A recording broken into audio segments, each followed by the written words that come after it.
নমস্কার বন্ধুরা, তোমরা সবাই কেমন আছো? আশা করি ভালো আছো। আমাদের এখানে দেখো বৃষ্টি হয়েছে, আর বৃষ্টির মধ্যে আমার বর বাজারে গেছিলো। বাজার থেকে নিয়ে এসেছে পাঙাশ মাছ, আর এই কালো প্যাকেটে দেখতে পাচ্ছ এটা হচ্ছে মাংস। আমার শাশুড়ি মা এগুলো কেটে ধুয়ে পরিষ্কার করে দিচ্ছে। বরমশাই বাজারে গেলে বাড়িতে মোটামুটি হুলস্থুল পড়ে যায়, কোনটা রেখে কোনটা রান্না হবে। এদিকে দেখো লোটে মাছও আছে। আর আরেকটা জিনিস দেখায়, দেখো আমাদের একটা কাঁঠাল গাছে কাঁঠাল ধরেছে। এই কাঁঠাল গাছটায় 11খানা কাঁঠাল হয়েছে, আর এই কাঁঠাল গাছটা 5 বছর ধরে কাঁঠাল হচ্ছে।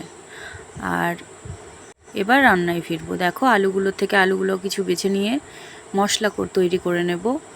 সব বেছে রেখেছি, এবার এগুলো বেটে নেব। আমরা যেহেতু শিলেই বাটি, তো চলো বেটে নিই।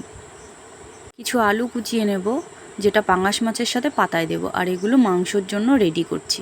মাংসটা কষানো হয়ে গেছে, এবার লোটে মাছটা বেগুন দিয়ে ম্যারিনেট করে রাখবো। আমার বর বলেছে বেগুন দিয়ে লোটে মাছ খাবে। আর আমি কোনো দিন অবশ্য রান্না করিনি, আজ ফার্স্ট টাইম, দেখি কেমন হয়। বর্ষার দিনে বাচ্চা কাচ্চা নিয়ে একা একা রান্না করা খুবই টাফ, একা বেটে কুটে খুবই কষ্ট হয়। তবুও বরমশাই খেতে চেয়েছে, কি আর করব, করতেই হবে। বরমশাইয়ের কথা বলে কথা। চলো আজকের মতো এখানেই শেষ করছি। আবার ফিরবো নতুন একটা ভিডিও নিয়ে।